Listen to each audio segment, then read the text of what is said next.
La survie des civilisations anciennes dépendait de leur relation avec la nourriture. Mais les Amérindiens l'ont portée à un autre niveau. Ils n'ont pas seulement trouvé des moyens de se nourrir. Ils ont créé un véritable système alimentaire qui fonctionnait en parfaite harmonie avec la nature. Bien avant l'existence des supermarchés, les Amérindiens avaient développé un système agricole ingénieux que les jardiniers modernes étudient encore aujourd'hui.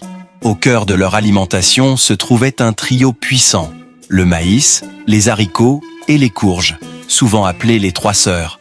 Ce n'étaient pas des plantes mises ensemble au hasard. Les Amérindiens avaient découvert quelque chose de remarquable. Ces plantes s'aidaient mutuellement à pousser. Les tiges de maïs servaient de tuteurs naturels aux vignes de haricots. Pas besoin d'abonnement à une salle de sport. Les haricots, à leur tour, enrichissaient le sol en azote qui nourrissait le maïs. En dessous, les courges formaient un paillage vivant grâce à leurs larges feuilles, retenant l'humidité et empêchant les mauvaises herbes de proliférer. En somme, la version naturelle d'un videur, empêchant les plantes indésirables d'entrer dans le club. Ce système offrait bien plus qu'une simple efficacité agricole. Ces trois aliments constituaient une véritable centrale nutritionnelle qui soutenait des civilisations entières. Le maïs fournissait des glucides pour l'énergie, les haricots des protéines pour la force et la courge des vitamines et minéraux essentiels. Un régime parfaitement équilibré sans l'ombre d'une affiche de pyramide alimentaire. Les preuves archéologiques datent cette technique agricole brillante d'au moins 5000 ans dans certaines régions, ce qui en fait l'un des plus anciens systèmes agricoles durables de la planète. Exactement. Ils pratiquaient le bio et le durable environ 4950 ans avant que cela devienne à la mode. Le génie de cette innovation agricole a permis à de nombreuses cultures amérindiennes d'établir des villages permanents, de développer des sociétés complexes et de soutenir de grandes populations. Et tout cela sans technologie moderne, ni compréhension scientifique de la biologie végétale. Même les jardiniers expérimentés d'aujourd'hui peinent souvent à recréer l'équilibre parfait que ces anciens cultivateurs avaient atteint.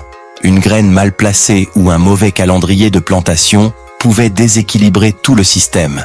Le savoir nécessaire pour maîtriser cette technique s'est transmis à travers d'innombrables générations, affinées pour des climats locaux et des conditions de sol spécifiques. On pourrait dire qu'ils étaient les premiers influenceurs de l'agriculture. Bien que ces cultures aient fourni des nutriments essentiels, le régime des Amérindiens était bien plus diversifié, incorporant une grande variété d'aliments issus de leur environnement. Au-delà des jardins, les forêts et les prairies offraient leur propre abondance de ressources prêtes à être récoltées. À travers l'Amérique du Nord, les différentes tribus ont développé des techniques de chasse uniques adaptées à leurs environnements. Des forêts denses du nord-est aux vastes plaines du Midwest, chaque paysage exigeait des approches différentes. Les jeunes garçons commençaient leur entraînement tôt, apprenant à se déplacer silencieusement dans les bois et à imiter les cris d'animaux avec une précision étonnante. À l'âge adulte, beaucoup pouvaient suivre un cerf sur des kilomètres en remarquant seulement quelques brins d'herbe pliés ou de minuscules empreintes que la plupart d'entre nous ne remarqueraient pas.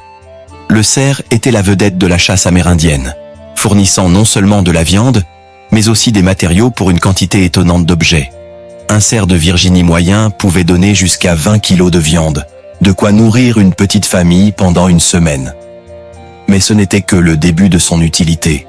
Les peaux devenaient des vêtements, les tendons se transformaient en cordes d'arc, les os en outils, et les bois en aiguilles et hameçons. Zéro déchet, littéralement.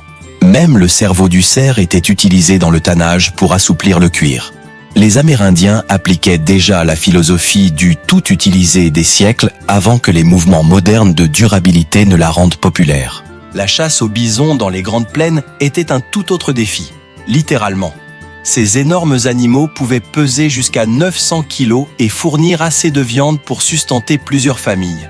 Avant l'arrivée des chevaux avec les colons européens, chasser ces géants nécessitait une coordination incroyable. Les tribus des plaines, comme les Pied-Noirs et les Comanches, organisaient des chasses collectives complexes qui consistaient à diriger les bisons vers des falaises ou dans des enclos spécialement construits. Ces Buffalo Jumps, comme on les appelait, étaient des événements communautaires qui pouvaient fournir assez de viande et de matériaux pour survivre aux hivers rigoureux. Certains sites archéologiques montrent des preuves de ces chasses datant de 12 000 ans. En ce qui concerne le petit gibier, les lapins offraient des repas rapides pouvant être attrapés avec des pièges relativement simples. Certaines tribus construisaient des collets ingénieux en utilisant de jeunes arbres pliés qui se redressaient pour attraper les lapins par les pattes arrière. D'autres érigeaient de longues clôtures de broussailles conçues pour canaliser le petit gibier vers des pièges. Les lapins se laissaient avoir encore et encore, probablement trop occupés à penser à la prochaine génération de lapins pour s'en apercevoir. Les dindons sauvages présentaient leurs propres défis. Malgré leur réputation d'oiseaux un peu stupides, les dindons sauvages sont en réalité très vigilants et dotés d'une excellente vue.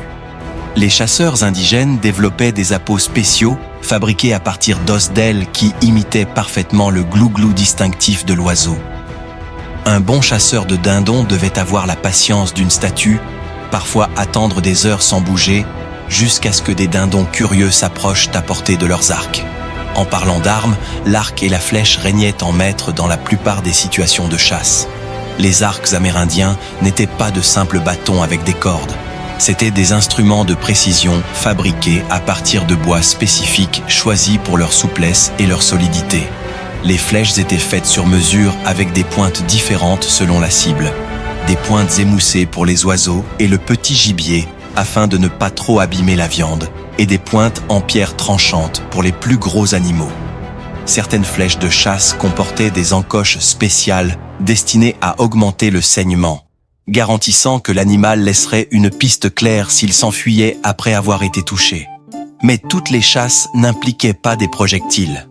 Dans le nord-ouest Pacifique, certaines tribus devinrent expertes dans le piégeage des aigles, non pas pour les tuer, mais pour leur arracher soigneusement quelques plumes à des fins cérémonielles avant de les relâcher. Les Pueblos du sud-ouest développèrent des techniques de chasse aux lapins avec des bâtons de jet capables d'abattre un lapin en pleine course à 30 pas. Pendant ce temps, les tribus de l'actuelle Californie tissaient des filets en fibres végétales pour capturer des cailles et d'autres petits oiseaux. Le calendrier de chasse suivait les cycles naturels de migration et de reproduction. Beaucoup de tribus évitaient de chasser certains animaux pendant leur période de reproduction, non pas à cause de garde-chasse ou de permis, mais parce qu'ils comprenaient l'importance de maintenir des populations animales saines. Ce savoir écologique traditionnel garantissait des pratiques de chasse durables bien avant que la conservation ne devienne une discipline scientifique. Le climat jouait un rôle crucial dans le succès de la chasse. Après une chute de neige fraîche, les traces d'animaux étaient plus faciles à suivre, faisant de l'hiver une excellente saison de chasse malgré le froid. Certaines tribus avaient même développé des raquettes spéciales qui répartissaient leur poids, leur permettant d'avancer sur la neige profonde alors que les cerfs et autres animaux avaient du mal à se déplacer. La chasse n'était pas qu'une question de compétences physiques, elle était profondément liée aux croyances spirituelles. Beaucoup de chasseurs amérindiens pratiquaient des rituels spécifiques avant la chasse et offraient des prières de remerciement aux animaux qu'ils tuaient. Ces cérémonies reflétaient un profond respect envers les animaux qui donnaient leur vie pour soutenir les communautés humaines. Contrairement aux chasseurs de trophées d'aujourd'hui cherchant les plus grands bois pour leurs murs, les Amérindiens considéraient les animaux comme des égaux à bien des égards, des créatures méritant du respect, même dans la mort. Le savoir accumulé en matière de chasse, transmis de génération en génération, représentait des milliers d'années d'observation attentive et d'adaptation. Les jeunes chasseurs apprenaient quelles plantes préférèrent les cerfs, où les animaux avaient tendance à se reposer lors des après-midi chauds, et comment approcher par le vent arrière pour éviter d'être détecté. Ce n'était pas une information que l'on pouvait chercher sur Google. Elle s'acquérait au prix de nombreuses heures passées dans la forêt. Malgré leur habileté à la chasse, il arrivait que le gibier se fasse rare ou que les conditions de chasse soient mauvaises. Pendant ces périodes difficiles, de nombreuses tribus se tournaient vers une autre source fiable de protéines. Les Amérindiens disposaient d'une autre ressource alimentaire précieuse, les eaux qui traversaient leur territoire. Les rivières, les lacs et les zones côtières offraient une abondance de protéines qui demandaient des compétences différentes de la chasse, mais donnaient des résultats tout aussi impressionnants. Saviez-vous que certaines techniques de pêche utilisées par les Amérindiens il y a des milliers d'années sont encore employées par les pêcheurs modernes aujourd'hui? L'hameçon, par exemple, a étonnamment peu changé dans sa conception de base au fil des millénaires. Les premiers hameçons étaient fabriqués en os, en coquillage ou en bois, soigneusement façonnés et aiguisés pour attraper le dîner glissant qui nageait sous la surface. Certaines tribus le long de la côte nord-ouest du Pacifique créaient des hameçons aux formes si distinctives que les archéologues pouvaient identifier quelles tribus les avaient fabriqués simplement en étudiant leur silhouette. Pour le peuple Ojibwé, vivant autour des grands lacs, la pêche n'était pas seulement un plan de secours. C'était une partie centrale de leur identité. Pendant la saison de frai de l'esturgeon, que les Amérindiens appelaient le poisson grand-père, un seul esturgeon pouvait nourrir tout un village pendant plusieurs jours. Ces énormes poissons d'eau douce pouvaient atteindre 2,10 mètres de long et peser plus de 90 kilos. Ça fait beaucoup de sandwichs aux poissons. La récolte était si fiable que certains villages tribaux étaient spécifiquement établis près des zones de frai des esturgeons. Les migrations de saumons du nord-ouest du Pacifique élevaient la pêche du simple niveau de subsistance à un véritable mode de vie. Quand les saumons revenaient par milliers dans leur cours d'eau natal, des tribus comme les Chinooks, les Salish et les Tlingit festoyaient et conservaient assez de poissons pour survivre à l'hiver. Au sommet d'une bonne migration, les poissons étaient si nombreux que les légendes racontent qu'on pouvait traverser la rivière sur leur dos sans se mouiller les pieds. Même si c'est sans doute une exagération, les archives historiques montrent que certains cours d'eau devenaient presque solides de poissons durant les pics de migration, ce qui rendait la recherche de Nemo aussi facile que de trouver de l'eau dans l'océan. Les méthodes de pêche variaient autant que les poissons eux-mêmes. La pêche à la lance demandait une patience et une précision incroyables. Imaginez rester parfaitement immobile dans une eau courante pendant des heures, attendant le moment parfait pour frapper avec une lance à plusieurs pointes, tandis que votre dîner essaie activement de s'échapper. Pas étonnant que les jeunes apprenant cette compétence aient souvent connu la faim lors de leur première tentative. Les poissons devaient probablement s'éloigner en pensant « Bien essayé, gamin, peut-être contente-toi de cueillir des baies pour l'instant. » Les pièges à poissons montraient l'ingéniosité technique des Amérindiens. Des barrages de pierre en forme de V, construits dans les rivières, guidaient les poissons vers des ouvertures étroites où ils pouvaient être capturés à la lance ou au filet. Certaines de ces structures étaient si bien bâties qu'elles ont résisté à des siècles de courants puissants. En fait, des vestiges de ces anciens pièges peuvent encore être observés dans des rivières d'Amérique du Nord. Bien que la plupart des pêcheurs modernes passant à toute vitesse en bateau ne reconnaissent pas ces formations rocheuses pour ce qu'elles sont vraiment. Une technologie de pêche bien plus ancienne que les magazines spécialisés et les boîtes à pêche hors de prix. Dans le sud-ouest, les Zuni et les Hopis avaient développé une méthode ingénieuse pour attraper du poisson dans les ruisseaux désertiques. Ils écrasaient certaines plantes et les jetaient dans les bassins où les poissons se rassemblaient. Ces plantes contenaient des substances naturelles qui étourdissaient temporairement les poissons, les faisant flotter à la surface où ils pouvaient être facilement ramassés. Une fois remis de leur étourdissement végétal, ceux qui n'avaient pas été attrapés repartaient indemnes. Une forme ancienne de catch and release qui ne nécessitait même pas de permis de pêche. On peut parler de pêche bio, pas besoin de piles. La pêche au filet demandait à la fois savoir-faire artisanal et travail d'équipe. Les tribus côtières tissaient des filets en fibres végétales, certains pouvant mesurer des centaines de mètres de long. Ce n'étaient pas des outils fragiles. Ils étaient assez solides pour ramener des centaines de kilos de poissons en un seul jet. L'utilisation de ces filets massifs nécessitait souvent une coordination parfaite entre plusieurs canoës, avec des signaux et un timing qui auraient rendu jalouses des équipes d'aviron olympiques. Pour la pêche sur glace, les tribus du Nord creusaient des trous dans les lacs et rivières gelées, parfois en utilisant des pierres chauffées pour faire fondre l'épaisse couche de glace. Une fois le trou percé, des lances spécialement conçues ou des hameçons attachés à des lignes de tendons ou de fibres végétales étaient descendus dans les eaux glacées. Imaginez-vous assis sur un lac gelé par des températures polaires, sans cabane moderne ni chauffage au propane. Juste vous, un trou dans la glace et la promesse d'un dîner qui nage en dessous. Et dire que vous trouviez que faire la queue à l'épicerie était ennuyeux. La relation entre les Amérindiens et les poissons allait bien au-delà de la simple capture et consommation. beaucoup de tribus intégraient les poissons dans leurs récits de création et leurs pratiques spirituelles. Le saumon, en particulier, avait une signification sacrée pour les tribus du nord-ouest du Pacifique, qui considéraient son retour annuel comme un don sacré nécessitant respect et gratitude. Après un festin de saumon, de nombreuses tribus rendaient les os à l'eau, croyant que ce rituel garantirait le retour des poissons l'année suivante. Un programme de recyclage bien plus significatif que de trier vos plastiques. Préserver les prises était aussi important que les capturer. Le fumage du poisson sur des claies en bois permettait de conserver la chair pendant des mois, tandis que le séchage à l'air produisait une protéine légère et transportable, parfaite pour les voyages. Les Tlingits d'Alaska avaient développé un procédé unique de fermentation des têtes de poisson, créant une délicatesse particulière qui durait tout l'hiver. Certains diraient que c'était un goût acquis, que de nombreux explorateurs européens n'ont jamais réussi à apprécier. Tant pis pour eux, plus de têtes de poisson fermentées pour les autres. Même si la pêche fournissait une nutrition essentielle, les Amérindiens n'ont jamais cessé de chercher dans les forêts et les prairies d'autres sources de nourriture ne nécessitant ni hameçons ni flèches.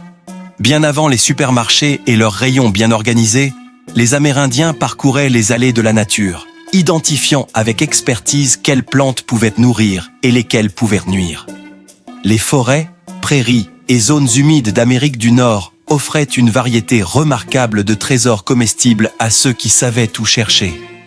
Ce savoir n'était pas tiré de livres ou de sites web, mais transmis à travers des générations d'observations minutieuses et parfois d'essais-erreurs douloureux. Les baies étaient les friandises de la forêt, offrant non seulement des saveurs sucrées, mais aussi des vitamines et des antioxydants essentiels. Myrtilles, fraises, mûres et framboises poussaient à l'état sauvage dans une grande partie de l'Amérique du Nord, mûrissant à différentes périodes de la saison de croissance. Les Amérindiens n'avaient pas besoin d'étiquettes nutritionnelles pour comprendre que ces aliments étaient spéciaux. Ils remarquaient que ceux qui consommaient régulièrement des baies restaient en meilleure santé durant les mois d'hiver. La science moderne a depuis confirmé ce qu'ils avaient découvert par observation. Les baies sauvages contiennent des niveaux beaucoup plus élevés de nutriments que leurs homologues cultivés commercialement. Par exemple, les myrtilles sauvages contiennent jusqu'à 2 fois plus d'antioxydants que les variétés dodus vendues dans les magasins aujourd'hui. Les noix offraient une énergie concentrée et des graisses saines essentielles à la survie. Noix de carrier, châtaignes et glands tombaient des arbres en automne, créant des réserves naturelles sur le sol forestier. Mais ne confondez pas la cueillette avec une simple récolte. Le traitement de ces aliments demandait un savoir-faire considérable.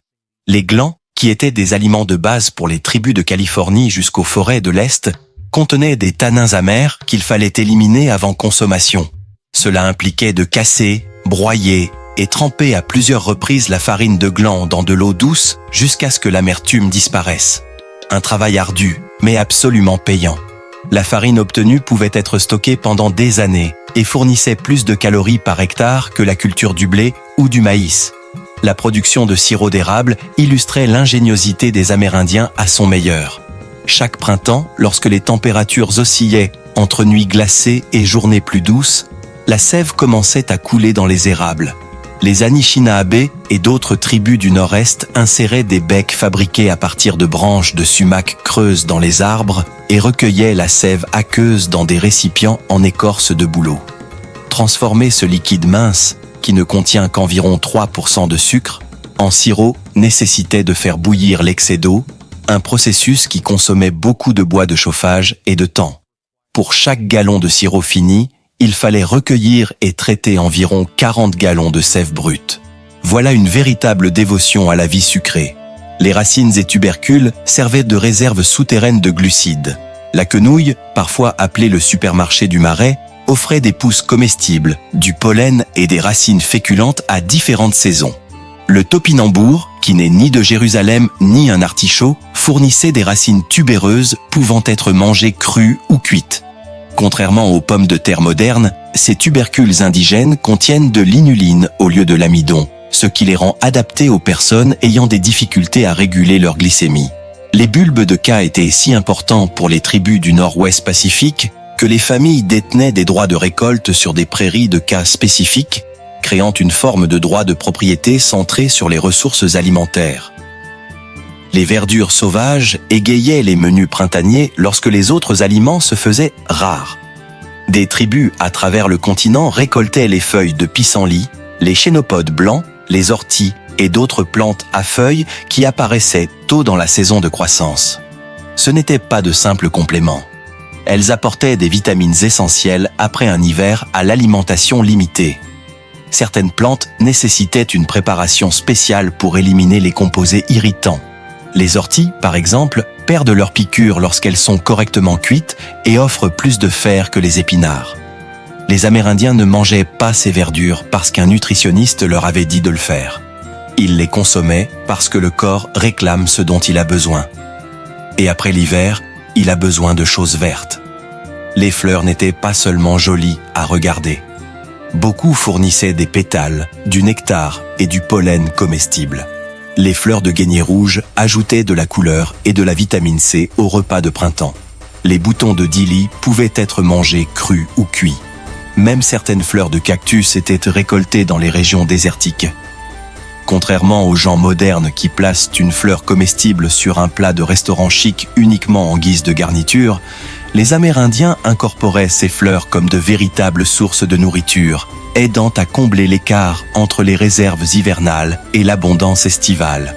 Les champignons nécessitaient sans doute les connaissances les plus spécialisées de toutes les nourritures cueillies. La frontière entre le délicieux et le mortel peut être remarquablement mince dans le monde fongique. Les tribus développaient une expertise pour savoir quels champignons étaient sûrs, où ils poussaient et quand ils apparaissaient. Les morilles, vesses de loup et girolles figuraient parmi les espèces prisées cueillies et cuisinées. C'était un savoir qu'il ne fallait pas se tromper. Une erreur pouvait signifier une maladie grave ou la mort. Les jeunes cueilleurs passaient des années à apprendre auprès des anciens avant d'être autorisés à récolter des champignons seuls. Les herbes et épices sauvages transformaient des aliments basiques en repas savoureux. Le sassafras parfumait les thés et les ragoûts. La menthe sauvage relevait les plats et apaisait les estomacs dérangés. Les baies de genièvre apportaient des notes résineuses à la viande. Ce n'étaient pas des ingrédients de luxe. Ils constituaient à la fois de la nourriture et de la médecine, répondant à la santé physique et au désir humain de diversité des saveurs. Le plus impressionnant est que les Amérindiens conservaient des cartes mentales des moments et des lieux où des plantes spécifiques seraient disponibles au fil des saisons. Ils ne savaient pas seulement ce qui était comestible. Ils comprenaient tout le cycle de vie des plantes, anticipant l'émergence de certains aliments et planifiant leur déplacement en conséquence. Cette connaissance botanique sophistiquée leur permettait de récolter de manière durable, garantissant que ces épiceries sauvages resteraient approvisionnées pour les générations futures. La remarquable diversité des aliments cueillis dans la nature offrait une nutrition qui rivalisait, voire dépassait, celle de la plupart des régimes modernes. Mais ces ingrédients devaient encore être transformés en repas. Les Amérindiens étaient les premiers experts culinaires, identifiant quelles plantes étaient nourrissantes et lesquelles étaient dangereuses bien avant l'existence des étiquettes alimentaires. Les forêts, prairies et zones humides étaient leurs épiceries, offrant une abondance saisonnière à ceux qui savaient où chercher. La version naturelle de la livraison à domicile, sans frais de livraison. Les baies étaient les capsules vitaminées de la nature, riches en nutriments qui maintenaient la santé durant l'hiver. Les bleuets sauvages contiennent 2 fois plus d'antioxydants que les variétés domestiquées.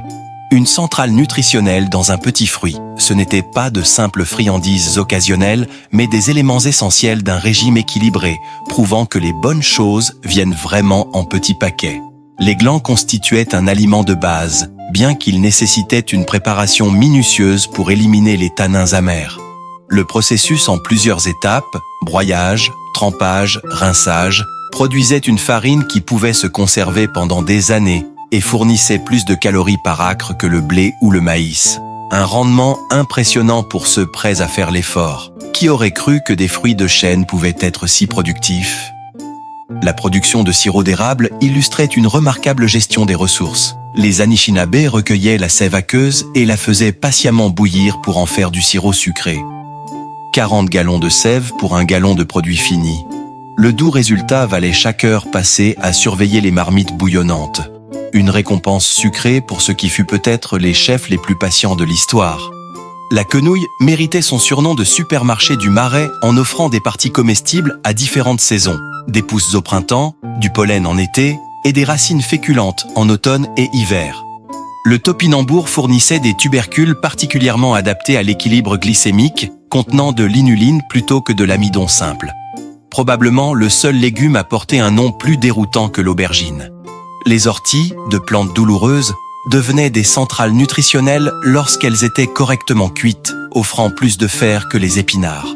Leur récolte et préparation minutieuse illustraient comment des plantes apparemment hostiles pouvaient devenir de précieuses sources alimentaires grâce au savoir approprié. La cueillette des champignons exigeait l'expertise la plus pointue. La différence entre un repas sûr et une erreur mortelle pouvait tenir à de subtils indices visuels. Les jeunes cueilleurs passaient des années à apprendre auprès des aînés avant d'être jugés dignes d'identifier les champignons seuls. Ces ingrédients sauvages ont nourri les communautés pendant des milliers d'années grâce à une transmission rigoureuse du savoir et à des pratiques de récolte durables. Pourtant, la cueillette ne représentait que la moitié de l'équation. Comment cuisiner un festin sans cuisinière, four ou micro-ondes ? Les Amérindiens ont relevé ce défi culinaire avec une créativité remarquable. Leur méthode de cuisson n'était pas seulement pratique. Elle rehaussait souvent la saveur d'une manière que les chefs modernes tentent encore de recréer aujourd'hui. Les foyers constituaient le cœur de la cuisine amérindienne. De simples trous creusés dans le sol et garnis de pierres servaient de postes de cuisson polyvalents. Beaucoup de tribus maîtrisaient la technique du four de terre, chauffant des pierres dans un feu jusqu'à ce qu'elles rougissent, puis plaçant des aliments enveloppés dans des feuilles sur les pierres, recouvrant le tout de terre et laissant la chaleur piéger, cuire lentement les aliments. Cette méthode produisait une viande incroyablement tendre et préservait les nutriments qui auraient été perdus par l'ébullition. En parlant d'ébullition, comment faire bouillir de l'eau sans casserole métallique ? Certaines tribus utilisaient des paniers étroitement tissés, enduits de résine de pin pour les rendre étanches. Comme on ne pouvait pas placer un panier directement sur le feu, ils chauffaient des pierres séparément et les déposaient dans le panier rempli d'eau. Les pierres portaient rapidement l'eau à frémissement, une marmite à soupe instantanée. La viande était souvent rôtie sur des broches en bois au-dessus des flammes vives ou séchée en jerky pour une conservation à long terme. La technique du pemmican, qui consistait à mélanger de la viande séchée avec de la graisse fondue et des baies, créait un aliment de survie très calorique qui restait comestible pendant des mois. Une livre de pemmican pouvait soutenir une personne pendant une journée entière d'activité intense, en faisant la première barre énergétique. Les pots en argile, lorsqu'ils étaient disponibles, permettaient une cuisine plus élaborée. Les peuples pueblos créaient des récipients de cuisson spécialisés à col étroit pour réduire l'évaporation lors de la cuisson lente des ragoûts. Quand les explorateurs espagnols goûtèrent pour la première fois à ces plats mijotés, après des mois à manger leur propre ration fade, ils écrivirent aussitôt chez eux pour demander les recettes. Si leurs ustensiles de cuisine semblaient simples, la sophistication de la cuisine amérindienne reflétait une profonde sagesse culturelle. La frontière entre nourriture et médecine n'existait pas pour les Amérindiens. De nombreux aliments qui remplissaient leur estomac soignaient aussi leur corps. Une offre 2 en 1 que les compagnies pharmaceutiques modernes essaient encore de reproduire. Les baies n'étaient pas seulement des friandises savoureuses, mais de puissants remèdes. Les baies de sureau, que les Amérindiens récoltaient chaque automne, contiennent des composés qui renforcent le système immunitaire. Les recherches actuelles confirment ce que les guérisseurs autochtones savaient déjà. L'extrait de sureau peut réduire la durée des rhumes et de la grippe de près de 50%. Peut-être que les armoires à pharmacie de nos ancêtres auraient dû se trouver dans la cuisine depuis toujours. Les racines comme l'échinacée et l'hydraste du Canada jouaient un double rôle dans les communautés amérindiennes. Les Cherokees utilisaient l'échinacée pour tout, des maux de dents aux morsures de serpents, tandis que des études modernes montrent qu'elle peut augmenter le nombre de globules blancs.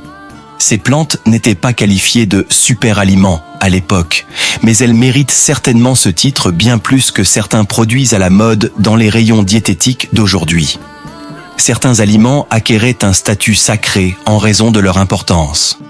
Le maïs n'était pas seulement une culture de base, mais un personnage central des récits de création.